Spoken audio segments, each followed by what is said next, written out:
Every morning before sunrise, in the middle of a snow-covered Chicago winter, Daniel Brooks left a paper bag with a hot coffee and a fresh roll by the side door of Maple Street Café. He never spoke to the woman who stood outside in the falling snow. She never asked. She just nodded. Then, one freezing Thursday, the cafe door burst open. A man in a tailored wool coat stepped in, followed by 4 bodyguards shaking snow from their shoulders. He scanned the room once and said, "I'm looking for Daniel Brooks." And suddenly, the quiet kindness Daniel thought no one noticed became something much bigger. The alarm went off at 4:47 a.m. 13 minutes before it was set to. Daniel Brooks had been awake for at least an hour anyway. He lay in the dark of his apartment on the north side of Chicago, listening to the wind pressing against the window glass. A low, sustained sound like something alive trying to get inside. January had arrived this year without negotiation. The meteorologists had called it a polar vortex, which meant nothing to Daniel except that his son's coat wasn't warm enough, and the bus to the cafe took 11 minutes longer than usual because the driver crept through ice-slicked streets at the pace of someone afraid to fall. He got up carefully, trying not to wake Noah. His son slept in the smaller of the 2 bedrooms, burrowed so deep under his blankets that only the top of his blonde head was visible. 6 years old and still sleeping like he trusted the world completely. Daniel envied that. He made Noah's lunch while the coffee brewed half a peanut butter sandwich, apple slices, a small bag of crackers, the kind with the cheese dip that Noah called the orange ones. The refrigerator was running low. He'd have to hit the discount grocery on Fullerton after his shift, assuming the bus ran on time. It almost never ran on time in January. He pulled on 2 layers under his jacket, then a third. The walk to the bus stop was 7 blocks, and on a morning like this, 7 blocks in Chicago felt like a different category of distance entirely. He'd been working the morning shift at Maple Street Café for 2 years and 4 months. He knew this the way he knew the bus schedule and Noah's kindergarten calendar, not because he kept records, but because certain things anchor themselves to memory when everything else feels like it might drift away. He'd taken the job after the restaurant he'd worked at on the South Side closed without warning, a note on the door and 2 weeks of unpaid wages that he never recovered. Maple Street was different. Caldwell, the owner, was a tired man in his late 50s who ran a tight operation. He didn't talk much, didn't joke, didn't linger, but he paid on time. In Daniel's world, that meant something. The first time Daniel noticed the woman, she was standing at the side entrance, pressed against the brick under the overhang. Snow had settled into the hood of her jacket, a thin, dark thing that looked better suited to October than January. Her shoes, he noticed, were soaked through. Canvas sneakers, the kind teenagers wore in summer. He didn't say anything that morning. He unlocked the side door, went in, and started his prep work. But he looked back through the small window twice before the shift really got going, and both times she was still there. Still, the next morning he brought a paper bag, leftover roll from the previous evening's bake that Caldwell would otherwise have tossed, and a coffee in a to-go cup from the drip machine that Daniel started early before anyone else arrived. He set it beside the door without looking at her directly. She didn't say anything. Neither did he. She nodded. That was all. It became the rhythm of their mornings. He arrived, she was there, or she wasn't. When she was, he left the bag. Sometimes a roll and coffee. Sometimes, when he'd bought groceries the night before, a wrapped sandwich, a banana. He used his own money. $14, sometimes $17 a week. It was money he didn't have, technically. His savings account had dropped to $92 the previous month after the last installment of Noah's hospital bill leftover debt from the pneumonia episode the previous winter. When Daniel had sat in an emergency room for 6 hours, listening to his son's labored breathing and thinking about things he couldn't afford to think about, he bought the food anyway. He bought the granola bars himself, from the convenience store 2 blocks from his building, $3.49 a box. He kept them in his jacket pocket and dropped one into the bag each morning, along with whatever came from the café. He never counted up the total of what he'd spent over those weeks. He didn't want to know the number. There was a version of himself, he knew, that could explain this away as pragmatic self-interest, good karma, community goodwill, something transactional wrapped in the language of generosity. He didn't think that was what it was. He thought it was simpler and harder to articulate than that. He thought it was just that when you know something is wrong and you can do something about it, and you don't, the doing nothing becomes a thing you carry. He'd been carrying enough already. Then, one Tuesday morning, he went to leave the bag, and she wasn't there. He told himself it was nothing. People moved. People found somewhere else to go. It wasn't his business. He set the bag down anyway, beside the door, in case she came later. Ryan Kowalski, the other morning counter guy, had noticed. Ryan was 24, cheerful in the way of someone who hadn't yet had to carry anything too heavy for too long. He started asking about her around the second week. "The woman out back," he called her. "You know her?" "No," Daniel said. "She here every morning?" "Most." Ryan looked out the window, where the snow had built a small ridge along the sill. "Rough," he said, and then the espresso machine needed attention, and that was the end of it. Caldwell was less comfortable with ambiguity. He caught Daniel refilling a to-go cup one morning, a few minutes before opening, and stood in the kitchen doorway with his arms crossed. "I'm not running a shelter," he said. Not unkindly, exactly. More like a man stating a fact about physics. "It's from my break allowance," Daniel said. And the roll would have gone in the bin. He kept his voice neutral. He didn't need this conversation to become a different conversation. Caldwell looked at him for a long moment. Then he went back into the kitchen.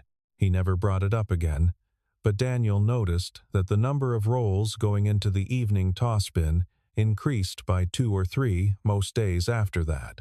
He didn't mention this to anyone. What he noticed most about the woman, beyond the inadequate coat and the shoes, were her eyes when he caught them briefly through the fogged side window. Not desperate, not blank. Alert, the kind of alertness that comes from paying very close attention to a world that has recently taught you to. Once, on a morning when the temperature had dropped past -15 with wind chill, Daniel had hesitated at the side door for an extra moment before going in. It was the kind of cold that makes the inside of your nose sting and turns the moisture on your lips to a thin crust before you've walked half a block. He'd looked at her standing under the overhang and thought, whatever has happened to bring this person to this specific corner at this specific hour, it is not a small thing. People do not choose this. They arrive here through a sequence of events that, at any earlier point in the sequence, they would have done anything to avoid. He didn't know her story. He didn't ask. In his experience, when people needed something and you had it to give, the story was usually beside the point. He didn't know her name. He didn't know where she slept or why she was there. He left the food because the alternative, walking past and pretending he didn't see, was something he couldn't do. He'd tried it, the very first morning. He'd gone inside, started his prep, made it about 6 minutes before he went back and looked through the window. She was still standing there in the dark. That was really the whole of it. He couldn't explain it more than that. 3 days passed. She didn't come back. It was a Thursday when the door came open. Not the soft push of a regular customer, but a hard swing, the kind that hits the wall-mounted stopper and makes the whole room flinch. Snow followed them and 4 large men in dark coats, shaking it from their shoulders, and then a 5th, who was clearly a different category of person entirely. He was maybe 50, with the posture of someone accustomed to walking into rooms and having them reorganize around him. His coat was charcoal wool, fitted and expensive. His shoes, even snow-dusted, were clearly not from any store Daniel had ever been inside. The café had 4 customers at that hour. All 4 of them stopped what they were doing. The man in the wool coat scanned the room with the efficiency of someone who had done this before. Then he looked directly at Daniel behind the counter. "Which one of you is Daniel Brooks?" Ryan took a step back. Daniel set down the portafilter he was holding. "That's me." The man walked to the counter. He placed a business card on the laminate surface and slid it forward. Daniel picked it up. The paper was heavy and cream-colored, the kind of card that communicated, by texture alone, that the person who'd ordered it was accustomed to things that cost more than they needed to. Jonathan Pierce, attorney at law. Pierce, Holt, and Carmichael. "I represent a client named Olivia Whitman," the man said. "I believe you know her." Daniel didn't recognize the name. He said so. Pierce reached into his coat and produced a photograph. It was glossy, printed on high-quality paper, a woman at some kind of fundraising event, dressed in a dark gown, standing beside a podium. She was smiling at whoever was taking the picture, and her hands were folded in that particular way of someone who has attended many such events and knows where to put her hands for photographs. Daniel looked at the photograph for a long moment. He recognized her eyes. "There's a matter," Pierce said quietly, "that my client needs to discuss with you. If you're willing, we'd like a few minutes of your time." Privately, Caldwell appeared in the kitchen doorway. Daniel glanced at him. Caldwell gave a nearly imperceptible nod that meant, "Handle it, but make it fast." They went to the small storage room at the back, between the walk-in and the emergency exit. It smelled like coffee grounds and industrial cleaner. There was barely enough room for 2 people, let alone 6. The bodyguards waited outside. Pierce sat on a crate and laid a folder across his knee like this was the most normal place in the world to have a conversation. Pierce spoke carefully, the way lawyers do when they're choosing which facts to present in which order for maximum comprehension and minimum misunderstanding. Olivia Whitman, he explained, was the daughter of Edward Whitman, who had died 8 months earlier. Edward Whitman had built a logistics company over 40 years, trucking, warehousing, distribution contracts across the Midwest, and at the time of his death, it was worth considerably more than most people in a neighborhood like this would find easy to imagine. His will had been specific. 60% of the estate, including control of the charitable foundation the family had run for 3 decades, went to Olivia. The remainder to her older brother, Marcus. Marcus had contested the will within 2 weeks of the funeral. He claimed their father lacked capacity at the time of signing, Pierce said. The claim has no legal merit, but it created an injunction that froze Olivia's access to her accounts and assets while the matter was being litigated. That injunction has been in place for 6 months, Pierce went on. The picture that emerged was not complicated, and its outline inheritance disputes rarely are, but its details were. Marcus had moved quickly after the funeral, before Olivia had recovered enough from the death of her father to fully understand what was happening. The injunction had been granted on the basis of a petition that Pierce described, with barely restrained precision, as creatively drafted. The judge who granted it had since recused himself from the case for reasons Pierce declined to specify. Daniel absorbed this.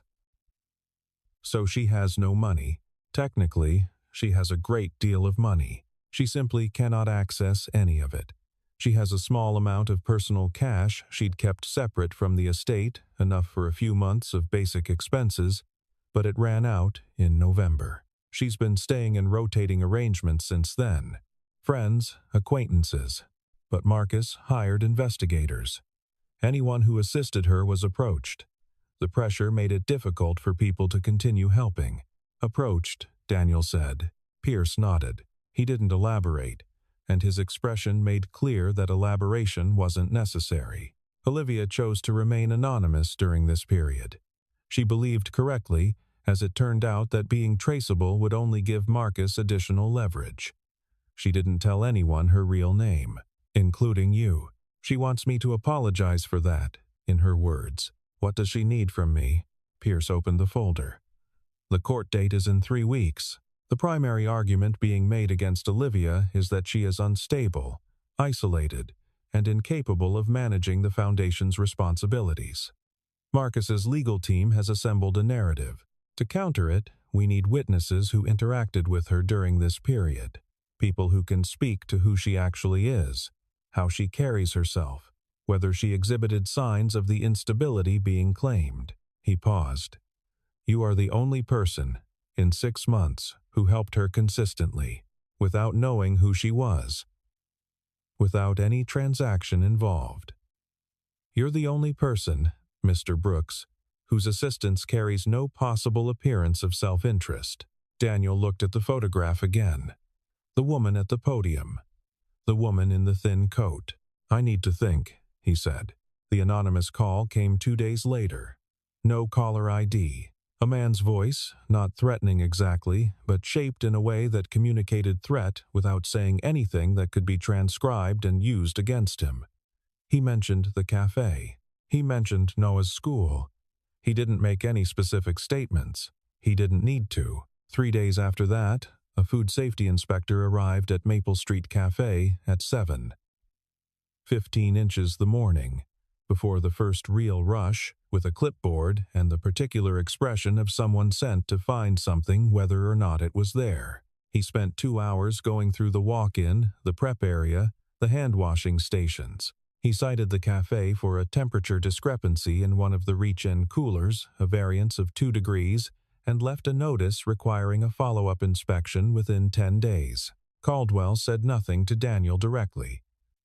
But the way he moved through the kitchen that afternoon, deliberate, contained, not looking at anyone, communicated something clearly enough. He told himself it was probably unrelated, that food safety inspections happened, that cafes got cited for temperature variances all the time. He was mostly able to believe this by focusing on the work in front of him, the prep list, the cleaning rotation, the order form that was due by Thursday. He was mostly able to believe it until he pulled up the city's online inspection portal that night and found that Maple Street Cafe's last scheduled inspection was not due for another 7 months. He closed the browser tab and sat looking at nothing for a while. Ryan started taking his breaks at the front of the cafe instead of the back, where he and Daniel usually stood together by the delivery door. He didn't explain this. He didn't have to.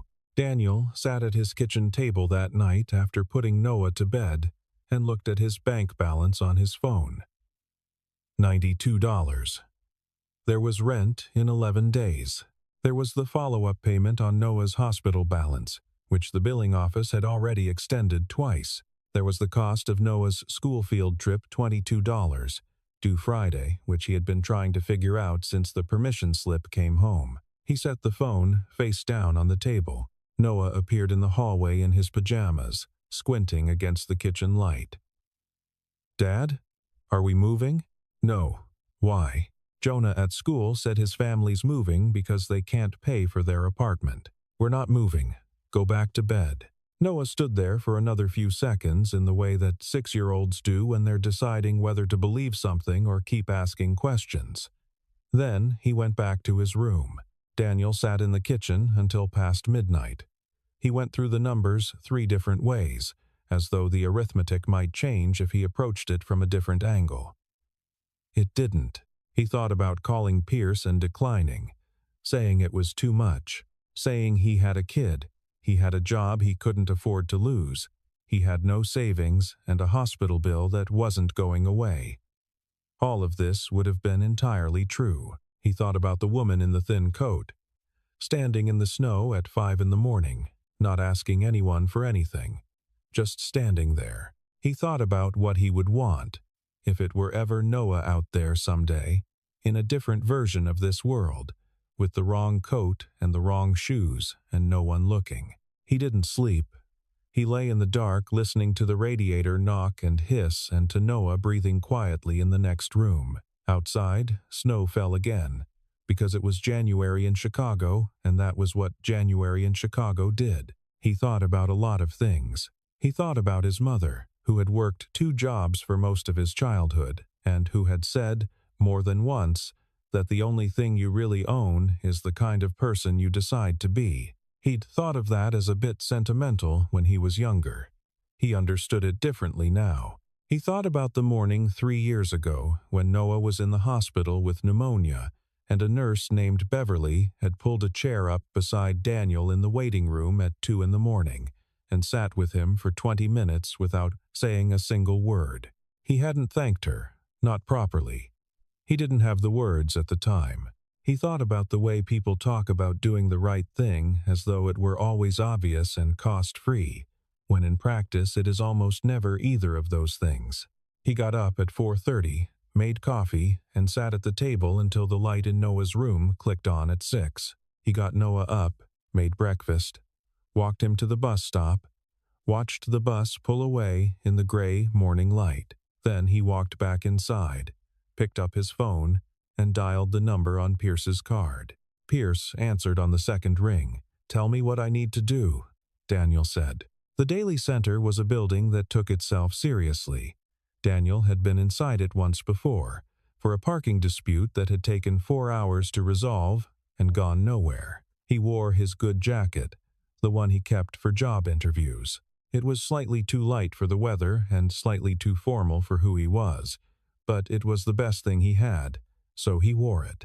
Pierce had briefed him twice in the preceding week, once in person, in a conference room that smelled like leather and old books, and once by phone the night before. Pierce was precise and thorough in the way of someone who had spent a long career making sure other people understood exactly what was going to happen before it happened. "They're going to try to establish motive," Pierce had said. "They'll suggest you knew who she was, that the kindness was a long game. Stay factual. What you did, when you did it, what you observed. Nothing you can't verify." Daniel had nodded. Marcus Whitman sat at the respondent's table with 2 attorneys flanking him like expensive furniture. He was around 40, tan in the way of someone who had not spent January in Chicago, with the cultivated ease of a person whose life had not required much in the way of visible effort. He didn't look at Daniel when Daniel walked in. This struck Daniel as deliberate. Olivia was seated on the far side of the room, composed in a way that Daniel recognized the particular composure of someone holding themselves very carefully together. She was dressed simply, professionally, and she looked nothing like the woman in the thin coat. She looked exactly like the woman in the photograph. She met Daniel's eyes across the room and held them for a moment. He nodded once. She nodded back. Marcus's lead attorney was a woman named Diane Carver, who had the particular skill of making reasonable-sounding questions feel like they were doing something else entirely. She established Daniel's employment status, his income, his financial situation with an efficiency that left no doubt about what she was implying. She asked about Noah, how old he was, what his school was like in a tone of friendly interest that made the hair on Daniel's arms rise. "And you say you had no idea who Miss Whitman was during the period in question," Carver said. "That's correct. And yet you provided food and beverages to this individual, a stranger over a period of several weeks, at your own expense, without ever speaking to her or asking her name." "Yes, that strikes many people as unusual, Mr. Brooks. Can you explain the reasoning?" He'd thought about this moment. Pierce had warned him it would come.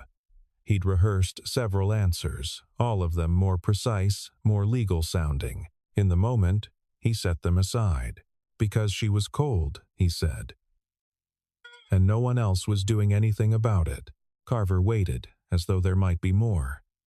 There wasn't. What broke the case open, in the end, wasn't Daniel's testimony. It was the evidence Pierce introduced in the following session audio recordings that had been gathered by a private investigator hired by Olivia's legal team during the months of litigation. Phone calls in which a coordinator working for Marcus's attorneys discussed the timing of the food safety inspection. A text thread documenting payment to an individual described only as the contact at the ward office. A voicemail, inadvertently preserved, in which a man whose voice analysis matched one of Marcus's associates made reference to the guy at the coffee place in a context that admitted no innocent interpretation. Carver objected to the admissibility of several items. The judge ruled on each, methodically, in a voice that communicated neither drama nor satisfaction. By the end of the afternoon session, the court had issued a request for a formal investigation into interference with witnesses in the case. Marcus Whitman, for the first time since Daniel had entered the room, looked like a man who had just been made aware of how far the ground was below him. Daniel sat in the corridor afterward, still in his good jacket, watching people move through the marble lobby. A security guard by the entrance stood with his arms folded, watching nothing. A woman in a gray coat hurried past with a stack of folders. Two men in suits talked in low voices near the elevator bank. The kind of low-voiced conversation that is really just regular volume but made to look confidential. Pierce came out of the hearing room and found him there. He sat down in the chair beside Daniel and did not say anything for a moment, which was unusual for Pierce. "You did well," Pierce said, finally. Daniel nodded. "The answer you gave about why you did it, that wasn't what I advised." Pierce's voice carried no judgment, just observation. "I know," Daniel said. Pierce looked out at the lobby for a moment. "It was better," he said. Then he stood up, adjusted his coat, and walked toward the elevator. The investigation took 5 weeks. Daniel knew this in the way that people know things they read about in passing a headline glimpsed on a screen at the café, a mention from Pierce in a brief check-in call. He didn't follow it closely. He had a shift to work and a kid to raise and a follow-up inspection to get through. The re-inspection came and went without incident. The cooler had been fixed. The inspector was a different person this time, a woman with a brusque efficiency who wrote her notes, checked her boxes, and left in under 40 minutes. Caldwell acknowledged this to Daniel with a brief nod in the kitchen. That was the full extent of the conversation. Marcus Whitman's legal standing deteriorated with a speed that surprised even Pierce, who told Daniel this in a phone call in late February with the measured tone of a man who had learned not to celebrate too early. The investigation into witness interference led to the discovery of a pattern of coordinated pressure applied to multiple parties in the case. Olivia's former colleagues, a family acquaintance who had briefly offered her housing, a property manager. The will contest was withdrawn by Marcus's attorneys on a Tuesday afternoon, citing unspecified, changed circumstances. It was reported in 3 business publications and 1 general interest news outlet. Daniel did not read any of these. He heard about it from Ryan, who had returned to taking his breaks at the back door without comment, and who showed Daniel a brief item on his phone with the energy of someone delivering news he wasn't sure how to frame. "Is that the same woman?" Ryan asked. "Yes," Daniel said. Ryan looked at the phone for a moment. Then he put it in his pocket and went back inside. Maple Street Café stayed closed for 2 days during the re-inspection process. When it reopened, Caldwell was quieter than usual, which was saying something. Daniel worked his shift, cleaned the machines, closed up, and took the bus home in the dark. Olivia Whitman called Daniel directly, 6 days after the withdrawal of the will contest. He was in the parking lot of the discount grocery on Fullerton, loading bags into the wire cart he'd borrowed from his neighbor Mrs. Papadimitriou, when his phone rang with a number he didn't recognize. He almost didn't answer it. He answered it. "Mr. Brooks." "This is Olivia Whitman." A pause. "I wanted to call you myself. I'm glad things worked out," he said. "I wanted to apologize for not telling you my name, for putting you in a difficult position without warning you first. You didn't sign up for any of what happened, and I know it cost you." "It's fine," Daniel said. This was not entirely true, but it was close enough to true to say. There was a pause on the line. When she spoke again, her voice had a different quality, less formal, more direct. "My foundation is launching a program this spring. The Whitman Foundation Winter Initiative Emergency Support for Individuals Experiencing Housing Instability During Winter Months in the Chicago area. We're also building a partnership structure for small food businesses willing to participate in a morning meal program. Cafes, diners, places willing to provide food to people who need it, supported and reimbursed through the foundation." He listened. "Mr. Caldwell's Café meets all the criteria. The contract would be with him, not with you. I want to be clear about that." This isn't an arrangement designed to benefit you directly. The program will be run through the Foundation's normal grant process, with full documentation and accountability. But I thought you should know it exists. Daniel leaned against the parking lot cart. Across the lot, a minivan was idling in the pickup zone, exhaust curling white in the cold air. The Foundation also administers an emergency medical assistance fund, she said, more carefully. It's means tested, income verified. Anyone can apply. The process is documented and external reviewers handle the decisions. I have no visibility into individual applications. I mention this only because I know from public records that there was an insurance claim associated with a pediatric hospitalization at your address 18 months ago. He didn't say anything for a moment. It's not charity from me to you, she said. It's a program. It was already being designed. You'd be one case file among hundreds. I understand the distinction, he said. Good. He picked up the grocery cart and started walking toward the bus stop. Thank you for calling. Thank you for answering, she said. The first time, I mean. By the door. He almost said it was nothing. He stopped himself. It wasn't nothing. It wasn't everything either. It was just what he'd done. Take care of yourself, he said. You too, Mr. Brooks. By mid-March, the worst of it was over. The snow was still there. Chicago doesn't let go of winter easily, but it had a different character now. Less fierce. The light in the mornings came earlier and had a quality that was almost apologetic, as if winter itself understood it had overstayed. Caldwell had signed the partnership agreement with the Whitman Foundation in late February. He'd told Daniel about it in his customary way, not a conversation so much as a transfer of information. Standing in the kitchen with a mug of coffee, saying the words once and not repeating them. Starting next week, we're doing morning bags for distribution through the shelter network. 2 dozen per day to start. I'm putting you on that prep slot, 6 to 7, before the regular rush. 20-minute shift extension. Pay goes up accordingly. Daniel had started to say something. Caldwell had turned back toward the kitchen. The rolls are good in the morning, Caldwell said, not looking back. They should go somewhere they're needed. That was the end of the conversation. It was the most words Daniel had ever heard Caldwell say in one stretch about anything that wasn't food, handling, or supply orders.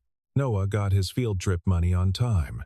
He came home that Friday with a paper bag of magnets shaped like state birds and a long account of everything he'd seen at the Science Museum, delivered at a pace and volume that left no room for questions. Daniel sat at the kitchen table and listened to all of it. On a Thursday morning in the 3rd week of March, Daniel arrived at the café at his usual time. He unlocked the side entrance and carried in the first box of supplies from the delivery that had come after closing the night before. There was a man standing near the overhang.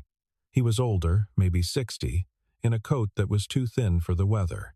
He stood the way people stand when they're trying to take up as little space as possible, shoulders slightly curved, weight distributed in a way that said he expected to be told to move along. Daniel went inside. He started the coffee. He got a roll from the morning delivery, wrapped it in paper, poured the first cup from the machine. He went back to the side door, opened it, and set the bag down on the step. He didn't say anything.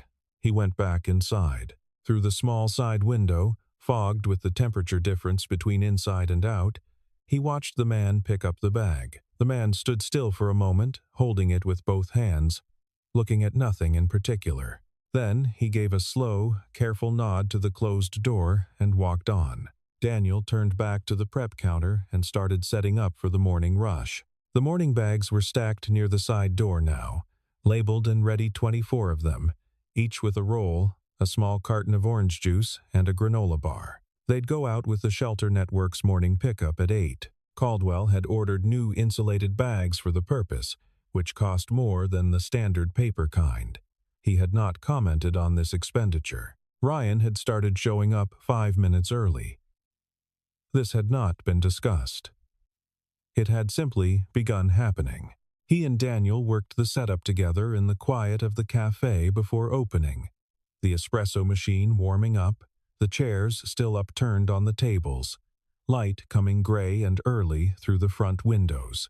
Noah's class had a new teacher's aide starting after spring break, a young woman named Miss Finley, who, according to Noah's detailed and comprehensive report, was good at drawing animals freehand and could do a convincing dinosaur roar, which Noah considered the most important qualification for working with first graders. Daniel had listened to this assessment seriously, as it deserved. The hospital bill had been reduced to a balance that Daniel could, with discipline and a run of good months, actually retire within a year. The letter from the Foundation's external reviewer had used the word approved in the second line, and Daniel had read the rest of it standing over the kitchen sink with his coffee going cold beside him. He hadn't told anyone about that letter. It wasn't the kind of thing he knew how to talk about without it sounding like something other than what it was, and what it was just a thing that had happened and that he was grateful for.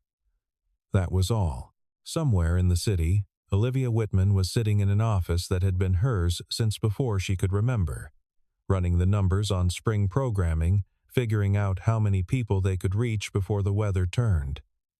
Daniel didn't know this.